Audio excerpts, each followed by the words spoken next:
उसका प्रतिनिधित्व करता है। उसके पदाधिकारी थे आप सभी और माननीय मंत्री जी को गाय भेंट करके आपका स्वागत किया है।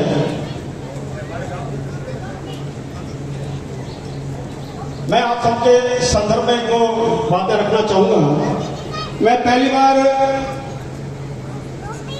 हमारे माननीय मंत्री जी को और वर्तमान हमारी भाजपा सरकार का हृदय से आभार करूंगा, सभी गो भक्तों की तरफ से आभार करूंगा कि आपने एक सुंदर आदेश निकाला। फरवरी में आपने कहा कि गौ माता आवारा नहीं है, जैसे बाबूलाल जी भाई साहब ने कहा कि गौ माता आवारा नहीं है, तो माननीय मंत्री जी ने इस विषय का आदेश ही निकाल दिया। तो सभी अधिकारियों को, सभी विभागों को यह कहा गया है कि गौ माता को आवारा ना कह के उसे निराश्रित कहा जाए, उसका अपमान ना किया जाए। इसके लिए मैं भाजपा सरकार का हृदय से आभार व्यक्त करता हूँ।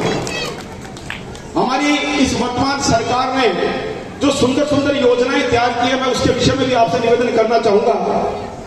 वर्तमान में जो नंदीशाला, जिस नंदीशाला के उद्घाटन में हम लोग आए हैं, इसकी परिकल्पना भी 2016 में हमारी तत्काल भाजपा सरकार ने की थी और उस समय जिला स्तरीय नंदीशाला थी और उसका प्रथम नंदीशाला जिला स्तर की हमारे पिंजरापुर गौशाला बीकानेर में संचालित हो रही है। उसके बाद में 2016 में संवर्धन निधि बनी, गौशालाओं का गौपालन मंत्रालय बना। पूरे भारतवर्ष में नहीं, अपितु पूरे विश्व का पहला गौपालन मंत्रालय हमारे राजस्थान में है। उसके लिए भी भाजपा सरकार का आभार व्यक्त करता हूँ। और गौपालन मंत्री भी पहली बार भारत सरकार ने, राजस्थान सरकार ने बनाया, उसके लिए भी मैं उनका आभार व्यक्त करता हूँ। नंदीशाला में 3 तरह की योजनाएं हैं। एक नंदीशाला है जो ग्राम पंचायत स्थित है, जो पशुशाला गौशाला, उसमें 1 करोड़ रुपए मिलते हैं। एक है जो 1.5 करोड़ की है, जिसके अंदर जिसका उद्घाटन आज हमारे हो रहा है। और एक माननीय मंत्री जी ने एक सुंदर योजना वापिस शुरू की है, जिला स्तर पर 3.25 करोड़ की नंदीशाला का निर्माण भी किया जाएगा। उसके लिए मैं भाजपा सरकार का हृदय से आभार व्यक्त करता हूँ। हमारी गौशालाओं के लिए जो आपने किया, काफी समय से हमारा एक संघर्ष चल रहा था कि गौशालाओं का अनुदान बढ़े। तो जैसे हमारी सरकार बनी, सरकार बन गई, इन्होंने 10% अनुदान बढ़ाया और हमें 20 की बजाय 22 और 44 रुपए दिए।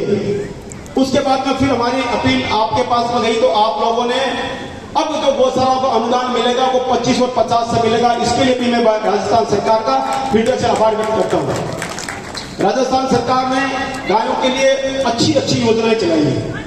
गौपालकों के लिए आपने अनुदान का सिस्टम शुरू किया है। और जो सबसे अच्छी बात, नंदीशाला के साथ में नर गोवंश की खपत हो, उसके लिए जो कृषि करने वाला किसान है और वो नर गोवंश से खेती करता है, बैल से खेती करता है, उसके 30,000 रुपए अनुदान के रूप में राज्य सरकार देगी। इससे बड़ा कार्य शायद और कोई सरकार नहीं कर पाएगी। मैं इसके लिए भी सरकार का हृदय से आभार व्यक्त करता हूँ। राज्य सरकार की मंशा गाय को स्वच्छ वातावरण देने की है और उन सब में हम जो गौपालक है, गौशाला संचालक है, उन सब का भी दायित्व बनता है कि जो इनकी मनोभावना है, उसी मनोभावना के अनुरूप हम आगे बढ़कर कार्य करें। हो सकता है किसी गौशाला ने कोई त्रुटि की हो और उसका खामियाजा पूरे राजस्थान को भुगतना पड़े। मैं माननीय मंत्री जी से निवेदन करूंगा, ऐसी गौशाला जिसमें किसी तरह की कोई फ्रॉड निकले तो उस गौशाला को तुरंत प्रभाव से उसका पंजीयन कैंसिल किया जाए, उस पर मुकदमा दर्ज किया जाए। आप इस बात का ध्यान रखें मंत्री जी, ताकि क्या है अन्य गौशालाओं को इसका सबक मिले। क्योंकि गौशालाएं एक भाव है मन का, और उस मन के भाव को लोग गाय की सेवा में व्यतीत करते हैं। कल परसों चर्चा थी, मैं उस विषय में निवेदन करना चाहूंगा क्योंकि मैं संगठन से हूं, इसलिए कुछ विचार है जो मैं आपके समक्ष रखना चाहूंगा। क्योंकि आप हमारे प्रतिनिधि हैं और आपके द्वारा ही हमारे अनुदान का या हमारी गौशालाओं का कल्याण होता है। पहला हमारा निवेदन रहेगा, हमने कई बार आपसे निवेदन किया, पिछली बार जब आप बीकानेर पधारे थे उस समय भी हमने निवेदन किया था आपसे कि इस समय राज्य स्तर पे जो गौपालन समिति है, जिला स्तर पर जो गौपालन समिति है, उसमें मात्र अधिकारी वर्ग है। अधिकारी वर्ग हमारी गौशालाओं की समस्याओं को नहीं समझ पाता है, उनको नहीं पता कि धरातल पर क्या है। तो इसलिए राज्य स्तरीय समिति में भी और जिला स्तरीय समिति में भी गौशाला के प्रतिनिधि और जनप्रतिनिधि होने आवश्यक है। आपके पास में एक राज्य मंत्री है, आप खुद कैबिनेट मंत्री हैं, आपके पास में गौ सेवा आयोग है, आपके पास में जीव रक्षा आयोग है, तो इनमें से भी किसी व्यक्ति को उस कमेटी का सदस्य बनाए ताकि गौशालाओं की बात रखने वाला वहां व्यक्ति हो। होता क्या है, वहां बैठे अधिकारियों को कोई भी कर्मचारी कुछ भी लिख के दियाता है और वो उसको पास कर देते हैं और गौशाला उसको सफर करती है उस चीज को। जैसे अभी वर्तमान में पिछले 6 साल से राजस्थान सरकार की मंशा रही कि किसी भी तरह के कोई भी डॉक्यूमेंट को लेकर गौशाला को विभाग में ना आना पड़े और बिना किसी ऑफलाइन के सब काम ऑनलाइन हो। 6 साल तक हमने बड़े सरलता से इस विषय को लेकर अनुदान लिया, परंतु वर्तमान अनुदान के आदेश में आपके विभाग ने गौशालाओं को आदेश किया है कि सभी गौशालाएं अपने अपने बिल वाउचर के सत्यापित प्रतिलिपि विभाग में जमा करवाएं। मान्यवर, आपसे निवेदन है, यदि हमें ऑनलाइन की बजाय ऑफलाइन ही डॉक्यूमेंट जमा करवाने हैं तो हम ऑनलाइन क्यों अपलोड करें? जब राज्य सरकार की, केंद्र सरकार की मंशा है कि सभी कुछ ऑनलाइन हो, तो फिर ऑफलाइन के लिए ये आपके अधिकारी नई नई चीजें क्यों प्रसारित करते हैं? उसी निर्देश में एक निवेदन और था, उन्होंने आदेश किया है कि सभी गौशालाएं अपनी कार्यकारिणी कोई सत्यापित प्रतिलिपि अनुदान से पहले अपलोड करवाएं। मान्यवर, अनुदान की डेट आज से प्रारंभ हो गई है, 25 तारीख लास्ट है, और किसी भी गौशाला की पंजीकृत कार्यकारिणी बनने में 1 से 6 महीने लगते हैं।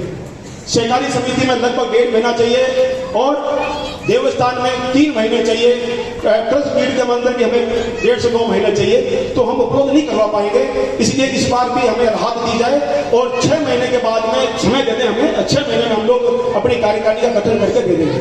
और उसमें सबसे बड़ी जो समस्या आ रही है वो ये है कि हमारी कई गौशालाओं की पंजीयन कलकत्ता से है और कई गौशालाओं ने माननीय भंवरलाल जी कोठारी के समय में जब गौ सेवा आयोग बना था, उस समय में गौशालाओं का सीधा पंजीयन भंवरलाल जी ने करवा दिया था, तो उनके पास में कार्यकारिणी बनाने के लिए सिस्टम नहीं है।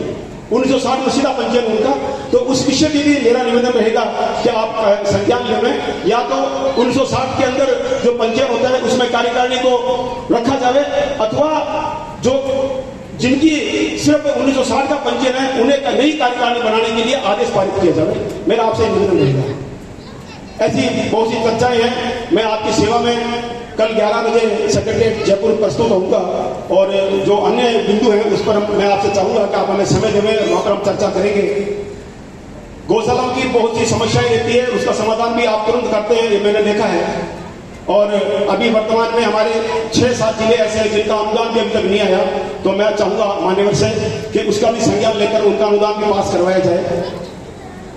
आप सभी इस भव्य आयोजन में पधारे, अंदर प्रांगण पधारे, उसके लिए मैं हृदय से आभार व्यक्त करता हूं। और विशेषकर हमारे माननीय मंत्री महोदय और हमारे लाडले विधायक अंशुमान सिंह जी, चंपालाल जी गेदर साहब, जुगल जी राठी साहब और जितने भी संत विराज रहे हैं, आप सभी का और संघ के प्रचारक माननीय श्याम जी भाई साहब का विशेष आभार। बहुत बहुत धन्यवाद।